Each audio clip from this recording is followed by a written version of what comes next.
descobrimos essa nossa identidade profunda, todo esse consumo, toda essa competição, todas essas ofertas ilusórias que a sociedade contemporânea nos oferece, não nos motivam, porque nós estamos centrados em nosso eixo profundo. A educação não desperta este ser humano, espiritual, consciente. Ao contrário, essa educação que nós temos, essa escola que formatada desde 200 anos para cá, de maneira a formar seres humanos desumanizados, na verdade. A escola não trata de emoções, a escola não trata da vida, a escola não trata da paz, a escola não trata da morte, não trata da espiritualidade, não trata de nenhum tema que seja realmente importante ao ser humano.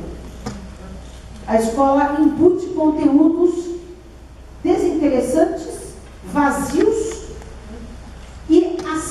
mas acima de tudo que a escola ensina é obedecer, a ficar quieto, a não confiar em si mesmo, a não desenvolver a sua própria criatividade, a não reconhecer-se como ser humano inteiro, profundo, espiritual.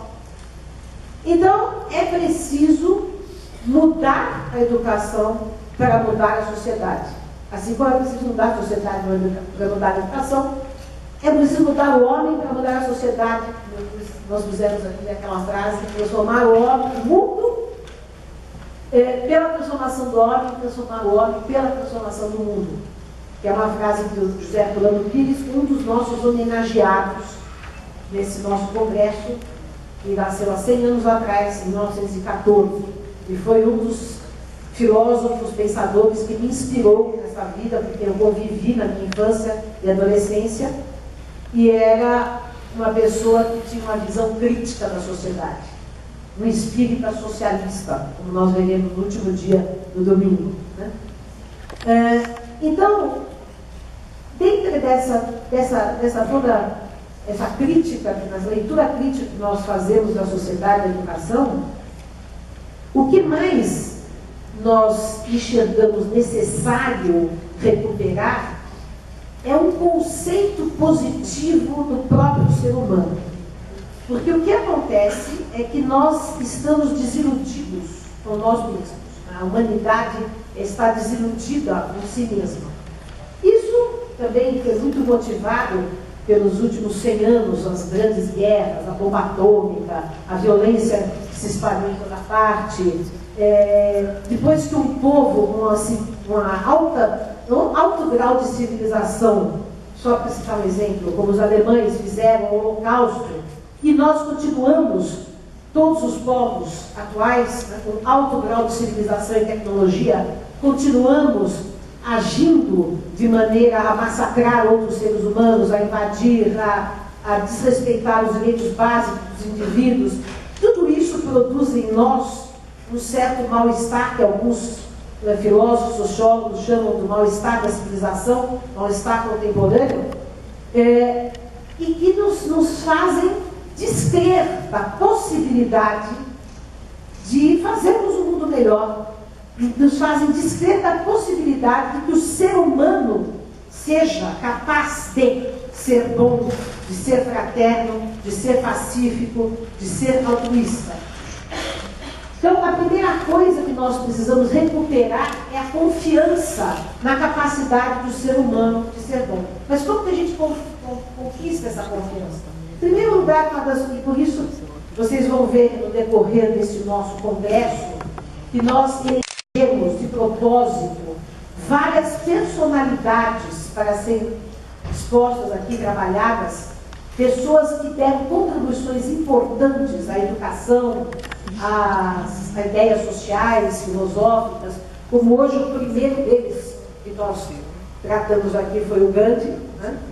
Mas tantos outros, Jesus, Buda, os grandes educadores que nós homenageamos aqui, Comenius, Pestalozzi, né?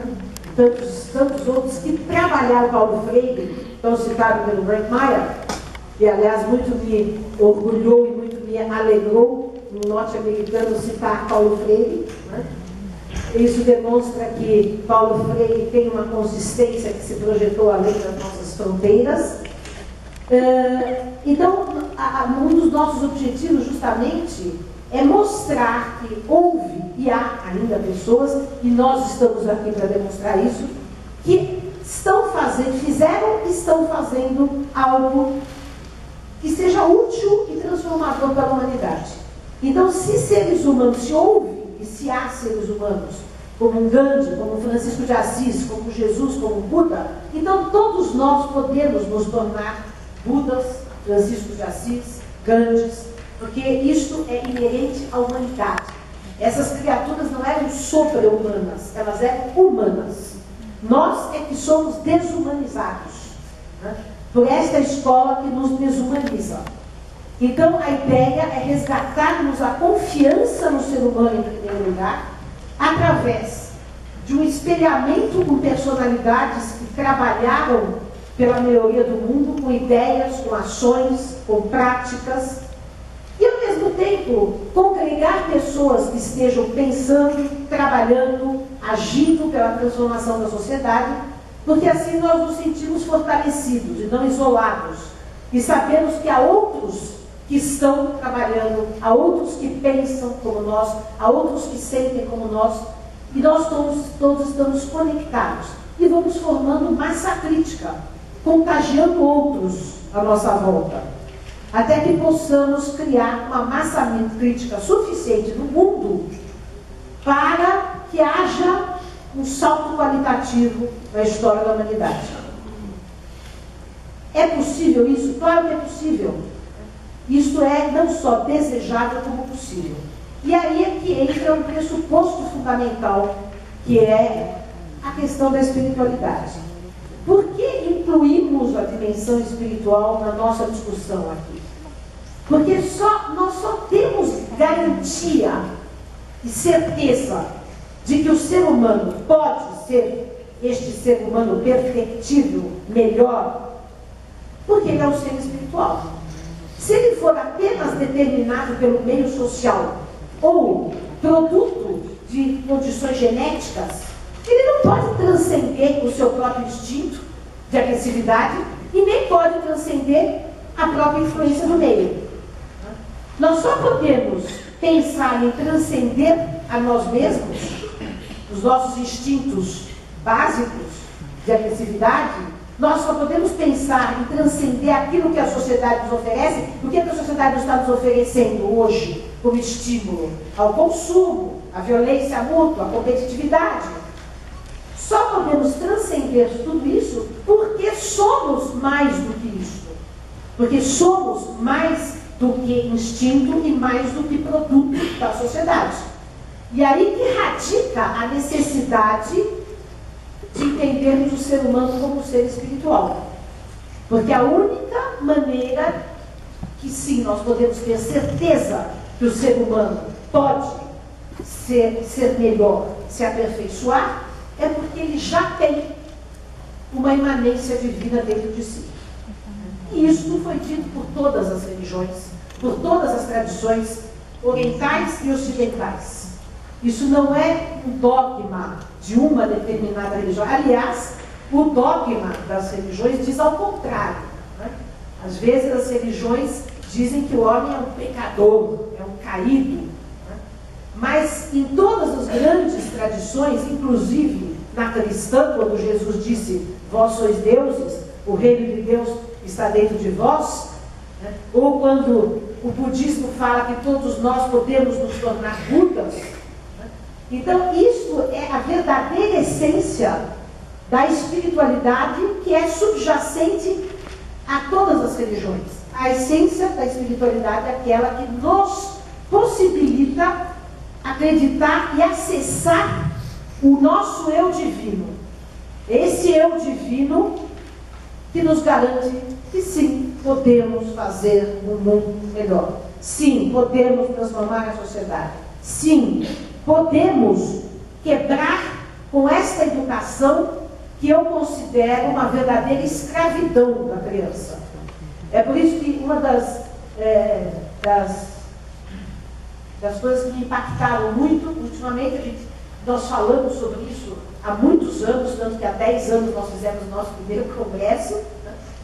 Mas o filme La Educação Proibida, que o diretor está aqui presente, né, Cristal, Fernando está aqui, Fernando me impactou muito quando eu vi, por mostrar exatamente o quanto essa educação mata a criança, mata a criatividade, acaba com o potencial humano. Quer dizer, a educação que deveria fazer brotar, fazer aperfeiçoar o potencial humano, essa educação mata a criança. E isso é um discurso que a gente tem feito há tanto tempo, que eu costumo brincar dizendo que o que nós temos que fazer é um movimento de abolição da escravatura da criança, né? E um movimento de abolição da escravatura do ser humano, por conseguinte, né? Então, na verdade, a nossa ideia é que nós quebremos essas amarras, porque o tempo inteiro nós somos bombardeados por ideias pessimistas a respeito de nós mesmos e da própria humanidade.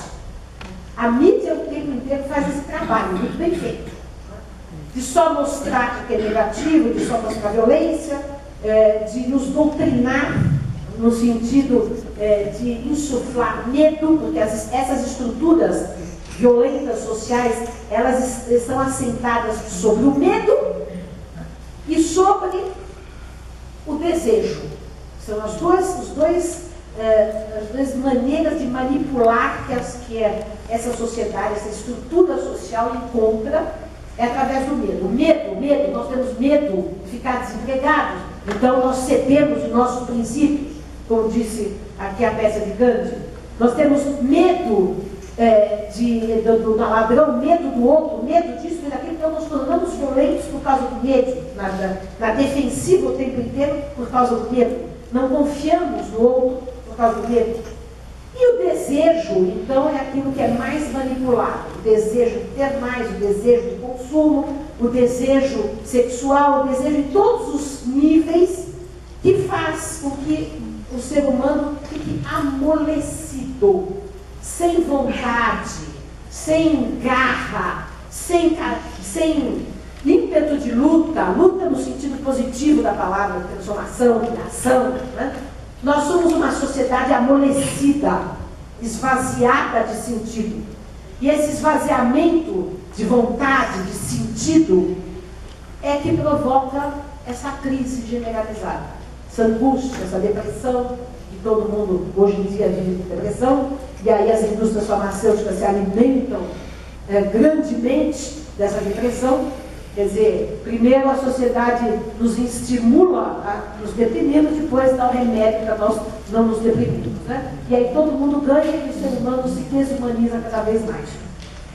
Então, nós temos que fazer um movimento contrário a tudo isso, e esse movimento contrário começa dentro de nós, nessa descoberta que o Eduardo falou tão bem, de nós mesmos, do nosso eu interior, e na descoberta do outro, vendo que no outro também existe esse eu divino, mesmo naquele que nós consideramos o mais endurecido, o mais criminoso, o mais caído, ali também reside um ser humano divino, que naturalmente está naquela situação de violência, ou de revolta, ou de criminalidade, como consequência de uma sociedade que não estimula o bem, mas só estimula a violência.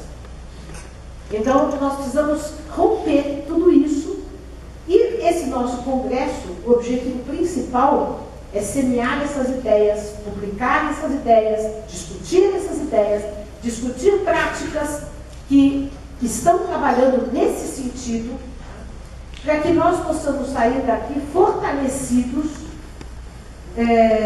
entusiasmados, revigorados, para que possamos, cada um de nós, nos tornar agentes multiplicadores de um novo paradigma de educação, um novo paradigma de sociedade, um novo paradigma de convivência entre todos nós.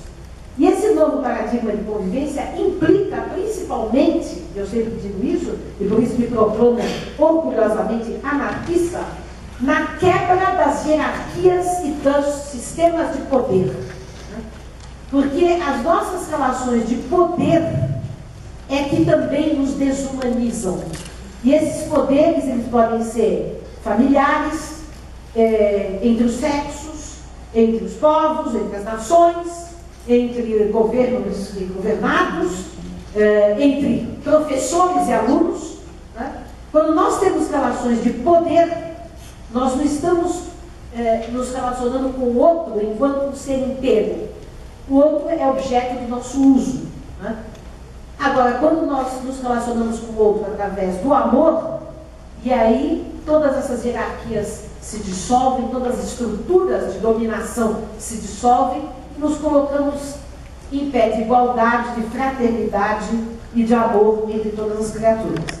Neste modo de vida enlouquecido que é o capitalismo vigente, trabalhar, consumir, que não resta tempo, vontade, disponibilidade, dinheiro, sei lá, para pensar, mudar, por exemplo, participar de um evento desse, porque todo mundo está formatado e absorvido pelo sistema.